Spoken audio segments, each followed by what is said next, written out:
Mr. Sir Sports. We recently hit 1,000 subscribers, so thank all you guys for that. If you want to join the family and be entered to win a MacBook Pro and experience all the NFL news that's important that you need to know, hit the subscribe button and hit the notification bell so you're notified when our videos go live. When we hit 10,000 subscribers, we're giving away a MacBook Pro, like I mentioned. So don't forget to hit the subscribe button, hit the notification bell so you don't miss a video. Thank you guys again. Obviously, in college football, there's a lot going on right now, but the offensive coordinator for the New England Patriots last year was the offensive coordinator for the Alabama Crimson Tide, and their current quarterback, Jalen Milroe, is currently in the playoffs, and Bill O'Brien said that he shouldn't play quarterback anymore and pretty much said he stinks at quarterback and shouldn't play. So what do you think that says about Bill O'Brien's ability to identify offensive talent, and do you think he can do any good being an offensive coordinator for the Patriots going forward? Yeah, you bring up a good point. I mean, it's interesting because I think we talked about Bill O'Brien when he went back to his days in Houston. And my takeaway from him being in Houston was he was a good head coach. I mean, obviously, rightfully so, he ended up getting him into the playoffs. And in the divisional round against Kansas City, they were up 24-0. They choked, but they had that big lead.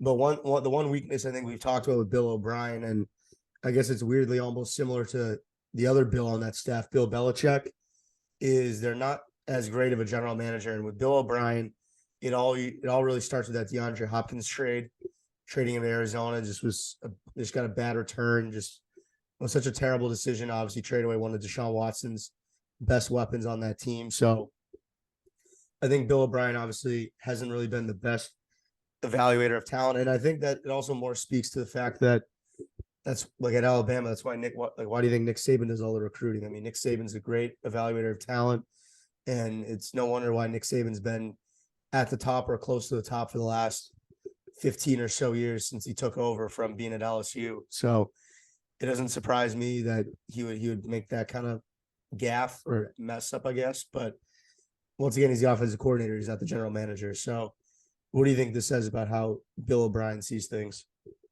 Yeah, I think Bill O'Brien, as Pat McAfee would say, has lost his fastball in identifying talent. I think he used to be pretty good. I think the Texans were a really good team for a while when he was in charge of everything, and then it kind of just fell apart at the end. I think people forget he put together a lot of those teams that were really good for the Texans. Like, people forget that Texan team was up a lot of points versus the Kansas City Chiefs the year they won their first Super Bowl, or one of those years, and they blew it. I think he was a really good talent evaluator, but maybe he's just gotten old and lost it. I'm not quite sure, but I don't think he's as good of a coach or a talent evaluator as he used to be.